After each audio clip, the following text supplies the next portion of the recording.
Hey guys, Eric here out at the Bethlehem Golf Club. In today's video, we're going to talk about what I think is the easiest and absolute fastest way for you to shallow your downswing. Let's dive in. So I was talking with one of our members on Cogorno Golf, Joe. Hopefully he doesn't mind me saying his name. He'll know who he is. He said, Eric, what is the fastest and easiest way to shallow my downswing? I've been trying to shallow my downswing for years now. I just can't get it. Now, fortunately, I was able to look at Joe's swing. We could identify some flaws, but I said, hey, listen, this is the drill that I would do if I wanted to shallow my downswing, boom, instantly, sort of regardless of swing style. I've never showed this drill before. So we're gonna dive in. I'm gonna show you this, show you how it works, talk a little bit. I'm gonna show you some videos of what we really want the shallowing to look like. But let's dive right into the drill.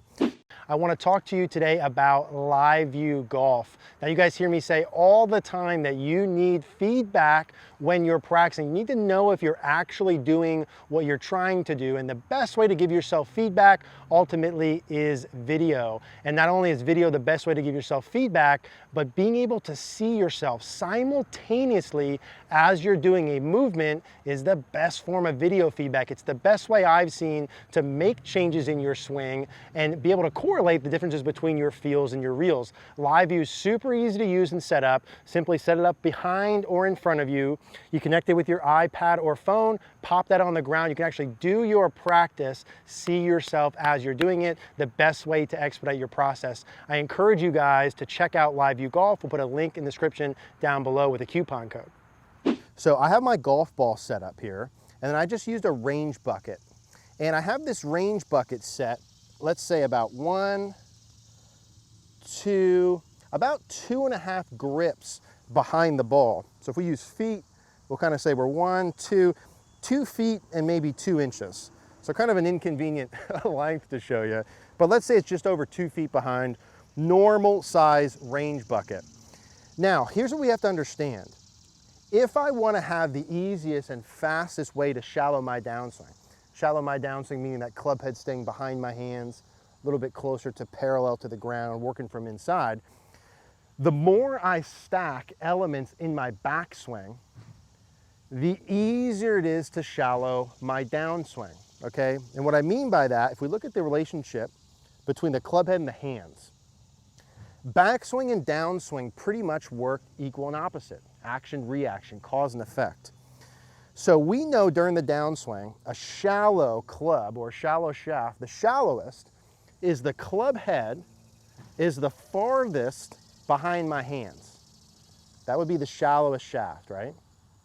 Now, if I said equal and opposite, action, reaction, cause and effect, and the club head behind my hands is what I want, that means that during the takeaway, the more that I have the club head outside my hands, which is the opposite, the easier and faster it's going to be for me to get it inside my hands. So this drill that I gave Joe is what we call a figure 8 drill, right? Or you reverse the loop, an over-under drill. It's got a couple names.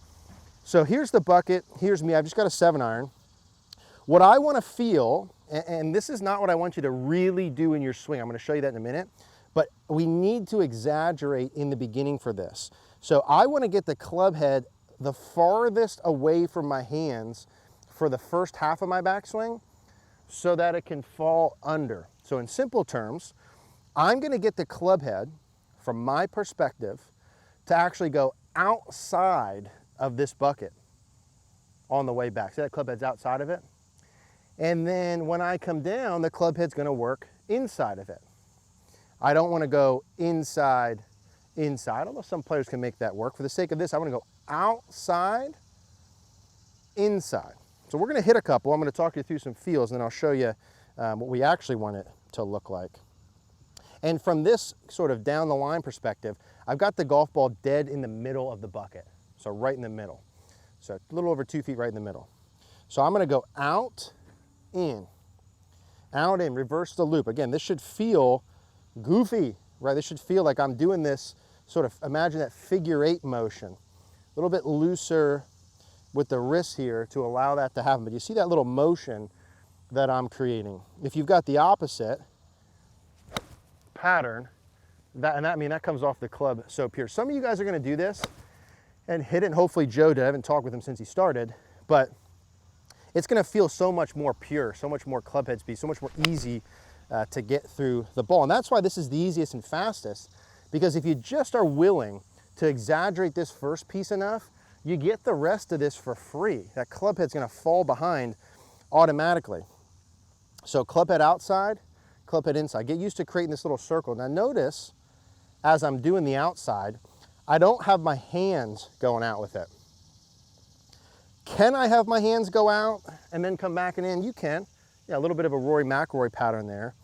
But really, what I want to feel here is my hands stay pretty much in line with where they started, so they're not going to go out very much. And if I do that and get the club head outside of that, that gets the club head the farthest outside my hands, setting me up to work from inside. So range bucket, 2 feet back, out and under, creating a little bit of a loop here. And that feels so freaking good through the ball. And if you're someone who has the opposite, just try this out. You know, if you normally come too far over the top, the point of this bucket, not only to give you the feel of like, holy cow, it's got to go that far outside, is that if you do come too far steep and over, you're likely to hit that bucket on the way down. So it's really a double whammy drill here. Over, under, outside, inside. If you look at players who have the most loop like that, they're usually really good and generally the best ball strikers. The more you do this, the more the path should be from inside. You get a little bit more of a draw pattern. And again, it's exaggerated. Most of the players we see at CogornoGolf.com, they go too far in, and then now the club head's inside my hands early, so what do I get? Club head outside my hands. And watch them on TV, right? What we normally want to do, which I'm going to show you, is really I just want the hands and the club to go up and down, basically the same line, the same plane line.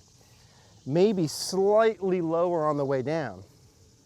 But because for Joe and a lot of us go in and over, we want to set up the opposite reaction. Out and in. Let's do one more. Hands don't go away.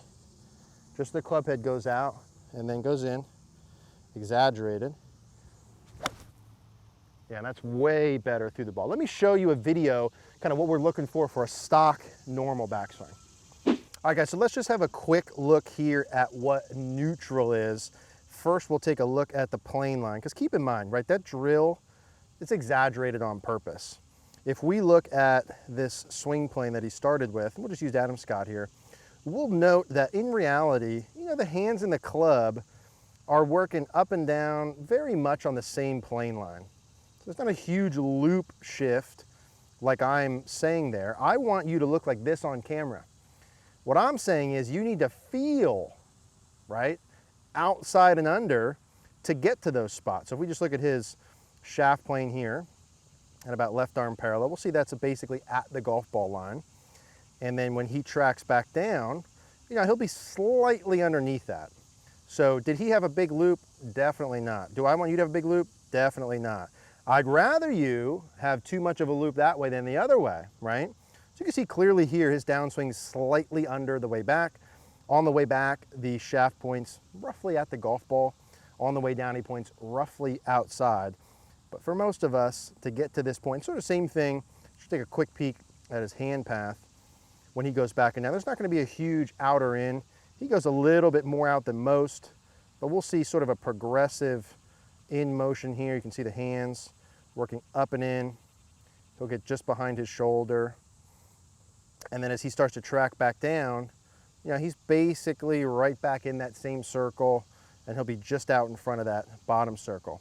So in your mind, I want you thinking, hey, let me get those hands going up and down in the club, basically on one line, but you'll be surprised. You want to record yourself on video, you'll likely need to feel the loop to be able to get to that point. All right, guys, so similar to Joe, if you're working on this, I do think that that drill should be quick, fast, and an easy way to do it. And listen, once you get the club head working outside early, you still got to make a full turn, right? You still want to make a full backswing, all of those pieces, but getting that initial club head outside your hands so key to getting it to fall under on the way down. As I mentioned with Joe, he was on CogornoGolf.com. That's where you can go send your swings in. I could see he had some issues earlier on. He had a grip issue, little club face issue. Makes a world of difference if we can see your swings and fix those. Would highly recommend you check it out. But if not, hope this drill works for you. If it did work good, consider sharing this with someone. Leave a comment down below. Any questions you have, thoughts from me, would love to continue chatting there. We'll put another card on the screen for a similar style video if you want to keep watching and learning how to shallow the downswing. We'll also put the card for CogornoGolf.com. That's where I hang out. Would love for you to hang out there. Thank you guys for watching.